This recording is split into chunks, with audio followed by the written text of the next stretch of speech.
இது எப்படி இந்த கடனை திருப்பி செலுத்த போகிறீங்க? மூலதன செலவும் மிக குறைவு, வெறும் 17,000 தான். அண்ணன் 2021க்கும் 2024-25க்கும் வெறும் 17,000 கோடி தான் கூடுதலாக மூலதன செலவு செய்கிறாங்க. அப்போ வருமானம் குறைவு 2021. 2024-25 திராவிட முன்னேற்ற கழக ஆட்சியில் வருமான அதிகரிப்பு, கடனை அதிகமாக வாங்கியிருக்கிறீங்க, மூலதன செலவு குறைவு. அப்படி இருக்கும்போது எப்படி வாங்கி கடனை திருப்பி செலுத்த முடியும்? அத்தனையும் வருவாய் செலவு. வருவாய் செலவுன்னு அதிகமாகி போச்சு, இனி அது திரும்பி வராது. ஆனால் மூலதன செலவாக இருந்தால் அதிலிருந்து வருகின்ற வருவாய் கடனை கட்டலாம். எது சொன்னால் இதுக்கும் பதில் இல்லை. இப்படிப்பட்ட ஆட்சி தான் அலங்கோல ஆட்சி. அதோட சாதனை சொல்கிறார், மிகப்பெரிய சாதனை படைச்சிருக்கிறார். இந்தியாவிலேயே பல மாநிலம் இருக்குது, எல்லா மாநிலத்தை காட்டிலும் தமிழ்நாட்டில் கடன் வாங்குவதில் முதல் இடம் தமிழ்நாடு இருக்குது. இதுதான் சாதனை. கடன் வாங்குவதில் முதலிடம் வைக்கின்றது தமிழ்நாடு. சொல்லுங்க. பொள்ளாச்சி பாலியல் வழக்குல ஆதாரத்தை கொடுத்துட்டீங்களா? எல்லா ஆதாரம் சபாநாயகர் வந்து முதலமைச்சர் தரப்பு தான் நியாயம் சொல்லிட்டாரு. அவர் அப்படித்தானே சொல்லுவார். மாற்றியே சொல்ல முடியும்? மாற்றி சொன்னால் அந்த இருக்கையில் அமர முடியுமா? சொல்லுங்க பார்க்கலாம். வேற என்ன சொல்ல முடியும் அவரு?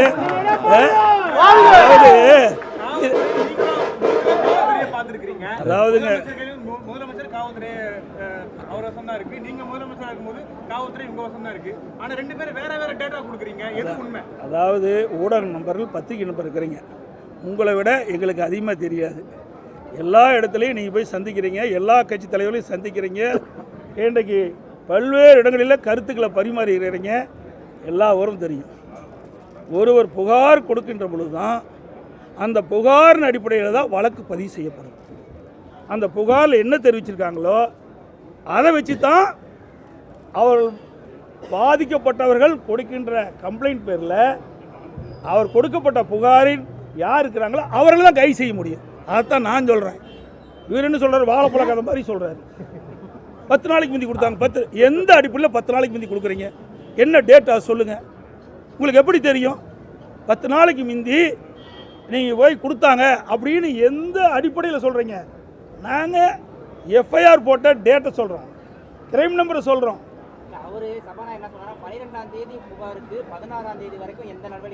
எங்க கூட கொடுத்தாங்க, யார்கிட்ட கொடுத்தாங்க, அதை சொல்லுங்க. எங்க கூட கொடுத்தாங்க, யார்கிட்ட கொடுத்தாங்க, அவர் ஏதாவது பதில் வந்திருக்குதா?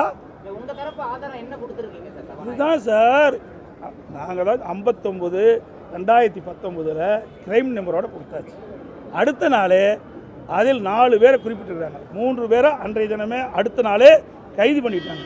ஒருவர் 5 கைது பண்ணுறாங்க. இது ஆதாரம்லாம் ஒரு குற்றச்சாட்டு சொல்லிக்கிட்டு அதுக்கு நியாயத்தை கற்பிக்க பார்க்குறாரு. ஸ்பீக்கர் என்ன சொல்ல முடியும்? வேற மாத்தியே சொல்லுவார். நாங்களாம் முடிக்கல, அவர் தான் முடிச்சுக்கிட்டாரு. வேற வழி இல்லை, எங்கிட்ட ரெக்கார்டோடு இருக்குது. இதெல்லாமே இந்த வழக்கு முடிந்த பிறகு, தீர்ப்பு வந்த பிறகு உண்மை வெளியும். இதுதாங்க. அதாவது ஒரே நிமிஷம், இதை முழுமையாக டிஸ்கஸ் பண்ண முடியாது. நீதிமன்றத்தில் வழக்கு நடந்துக்கிட்டு இருக்குது, முடியும் தருவாயில் இருக்குது. அதனால் இந்த நீதிமன்றத்தில் இந்த வழக்கு முடிந்து தீர்ப்பு அறிகின்ற பொழுது எது உண்மை எது பொய் என்று நாட்டு மக்கள் அறிவார்கள். அது அப்புறம் சொல்கிறான். அதாவது நல்லா சிந்திச்சு பாருங்க. அண்ணா பல்கலைக்கழகத்தில் மாணவி பாதிக்கப்படுறாங்க. அந்த பாதிக்கப்பட்ட மாணவி எஃப்ஐஆர் பதிவு பண்ணி லீக்கேஜ் ஆகிட்டு, அதை வச்சு தான் எல்லாம் பேசிகிட்டு இருக்கிறோம். அந்த மாணவி முந்தைய தினம் தான் பாதிக்கிறாங்க, அடுத்த நாள் தான் புகார் கொடுக்குறாங்க. புகார் கொடுத்த உடனே சம்மந்தப்பட்டவரை அழைத்து விசாரிக்கிறாங்க. அழைச்சிட்டு ஏன் வெளியிடுறீங்க? வெளியே விட்ட பிறகு நியாயமாக நேர்மையாக பாதிக்கப்பட்ட மாணவிக்கு நீதி கிடைக்காது என்ற அடிப்படையில் அனைத்து இந்திய அண்ணா திராவிட முன்னேற்ற கழக பெண் வழக்கறிஞர் வரலட்சுமி அவர்கள் நீதிமன்றத்தில் ரிட் மனு போட்டாங்க. அப்புறம் தான் வேகமாக ஓடி போய் வழக்க போய் விசாரிக்க போகிறாங்க. அது வரைக்கும் கிடப்பில் போட்டாங்க. அதிமுக இல்லை என்றால் இந்த வழக்கும் மறைச்சிருப்பாங்க. அது மட்டும் இல்லை, ஏற்கனவே அண்ணா நகரில் ஒரு சிறுமி பாதிக்கப்பட்டாங்க. பாதிக்கப்பட்டது நீதிமன்றத்தில் ஒரு சிபி வழக்கு போடணும்னு சொன்னாங்க. அதுக்கு ஏன் மேல்முறையீடு செய்ய போகிறீங்க? அதில் எந்த கட்சி அந்த கட்சியெல்லாம் பார்க்கல. குற்றவாளினா குற்றவாளி தான். அதில் சரியாக இருக்குது அதிமுக. அம்மா இருக்கும்போது சரி, நாங்கள் இருக்கும்போது சரி, அது சரியாக தான் நான் நடவடிக்கை வைப்போம். இவர்களை போகிற குற்றவாளியை காப்பாற்றிக்கிற அரசு அதிமுக அரசு அல்ல.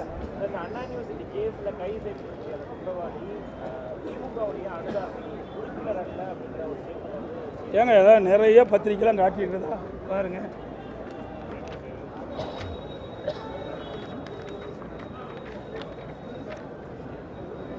புகைப்படத்தை பாருங்க.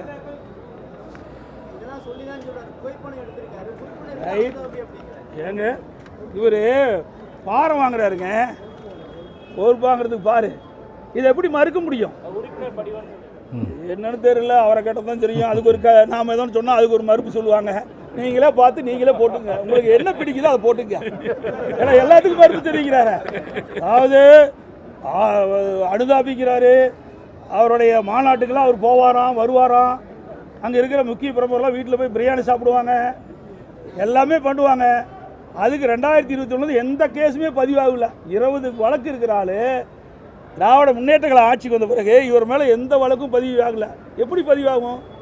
பெரிய பெரிய பிரமுகர் போய் சாப்பிடும்போது பதிவாகுமா? இதில் யாரோ ஒரு முக்கிய பிரமுகர் அகப்பட்டு விட்டதாக தெரிகிறது. அதுதான் யார் அந்த சார்? அதான் நாங்கள் கேட்குறோம். யாருடைய பேர் நம்ம சொல்லல. சரி, யாருடைய பேர் சொல்லல. எதுக்கு இவ்வளோ கோவம் வருது? ஏன் இவ்வளோ எரிச்சல் வருது? இவ்வளோ ஏன் ஆதங்கப்படுறாங்க? ஒவ்வொரு மந்திரி என்ன உயர்கல்வித்துறை மந்திரி போயிடுறாங்க, சமூகத்துறை மந்திரி, சட்டத்துறை மந்திரி, போதாதுக்கு போக்குவரத்துறை மந்திரி, இப்படி மந்திரி மேலே மந்திரிகள் அறிக்கை விடவிடத்தான் சந்தேகம் அதிகமாகுது. நாங்கள் யாரு பேரையுமே சொல்லலையே. உங்களுக்கு ஏன் இவ்வளோ பயம், எவ்வளோ அச்சம்? அதுக்கு மேலே முதலமைச்சர் ஒரு நிகழ்ச்சிக்கு போகிறார். மாணவியெல்லாம் கலந்துக்கிறாங்க. அந்த கலந்துக்கிட்ட நிகழ்ச்சியில் அந்த பெண்கள் கருப்பு துப்பட்டா போட்டிருக்காங்க. அதையெல்லாம் எடுத்து வச்சுட்டு உள்ளே வாங்குறாங்க. அந்த அளவுக்கு பயம் இருக்கின்றது. ஆக இதில் ஏதோ ஒரு மர்மம் இருக்கின்றது. அந்த மர்மத்தை வெளியிலே கொண்டு வருவதற்கு தான் யார் அந்த சார் என்று அதிமுக கேட்குது. ஆதாரத்தை நான் கொடுக்குறேன். நீ இதுக்கு ஆட்சியில் இருக்கிற? ஆட்சியிலிருந்து வெளியே நான் கொடுக்குறேன். நாங்கள் இப்போ சிபி போட்டோம்ல. நாங்கள் பொள்ளாச்சி விவகாரத்துக்கு சிபி போட்டோமே இல்லையா? வழக்கு நடந்துட்டு இருக்கு இல்லையா? நான் உயர்நீதிமன்றம் ஒரு பெண்ணுக்கு நீதி கிடைக்க வேண்டும் என்று சிபி வழக்கு போடுற விசாரிக்க சொல்கிறாங்க. அதை எதிர்த்து மேல்முறையீடு செய்கின்ற அரசாங்கம் ஒரு அரசாங்கமா?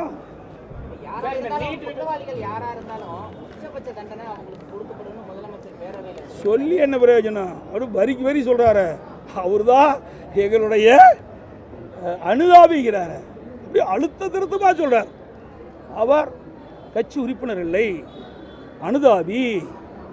எல்லா நிகழ்ச்சிக்கும் வருவார், மாநாட்டுக்கெல்லாம் வருவார், அப்படியெல்லாம் பேசுகிறாரு. அப்படி இதிலிருந்தே நம்ம புரிஞ்சுக்க வேண்டாமா எந்த அளவுக்கு அவருக்கு முக்கியத்துவம் கொடுக்குறார் என்பது முதலமைச்சரே தெளிவுபடுத்தினார். இந்த நீட் விவகாரத்தில் எத்தனை காலம் தான் ஏமாற்றுவார் இந்த நாட்டிலே அப்படின்னு சொல்லிட்டு தமிழக வெற்றி கழகத்தினுடைய தலைவர் விஜயும் அதே ஒரு கருத்தை பதிவிட்டிருக்காரு. நீங்கள் எப்படி பார்க்குறீங்க? தான் எல்லாத்தோட பொதுவான கருத்து, அவருடைய கருத்தை அவர் பதிவு பண்ணியிருக்கார். அது உண்மையிலேயே வருத்தத்துக்குரியது. ஒரு இறந்த பெருந்தலைவரை பற்றி அவதூறாக பேசுவது ஏற்றுக்கொள்ள முடியாது. இன்றைக்கு அவர் வாழ்ந்த காலம் பாமர மக்களுக்கு அவரால் ஏற்பட்ட நன்மைகள் ஏராளம். அந்த காலகட்டத்தில் தாழ்த்தப்பட்ட ஒடுக்கப்பட்ட ஏழைகள் பின்தங்கியவர்களுக்கு பெரியார் போல் இருக்கின்ற காரணத்தினால்தான் ஏற்றம் பெற்றார்கள். அதையெல்லாம் மறக்கக்கூடாது. யாராக இருந்தாலும் அந்த தலைவர்களை அவதூறாக பேசுவது, விமர்சனது ஏற்றுக்கொள்ள முடியாது, சரியல்ல. அதோட இந்த தினம் பார்த்தீங்கன்னா நான் பேசிய வீடியோ கேஸ்ட் வேணும்னு கேட்டேன். ஏன்னா எல்லா தொலைக்காட்சியும் கொடுக்கணும். ஏன்னா எடிட் பண்ணிடுறாங்களே கிளிப்ஸ் வேணும்னு கிளிப்ஸ் வேணும்னு கேட்டேன். வீடியோ கிளிப்ஸ் வேணும்னு கேட்டேன். பாருங்கள், தினத்தந்தி பேப்பரில் 2:52 பேசியதாக பத்திரிகையில் வந்த செய்தி. நான் அவ்வளோ நேரம் பேசினேன். நாங்கள் லெட்டர் மூலமாக நான் கேட்டேன், நான் பேசிய வீடியோ கிளிப்ஸ் கொடுன்னு கேட்டேன். அவர் 2 நிமிஷம் வீடியோ கொடுக்குறாரு, 2 நிமிடம் வீடியோ கிளிப்ஸ் கொடுக்குறாரு. அப்படிப்பட்ட சபாநாயகர்கிட்ட என்ன பதில் வரும்? எங்கள் நடுநிலையோட அவர் அவை நடத்துகிறாரு. ஆளுங்கட்சிக்கு ஒரு நீதி, எதிர்கட்சிக்கு ஒரு நீதி. அதனால தான் இந்த பொள்ளாச்சியில் இப்படிப்பட்ட தீர்ப்பை கொடுத்துருக்காரு.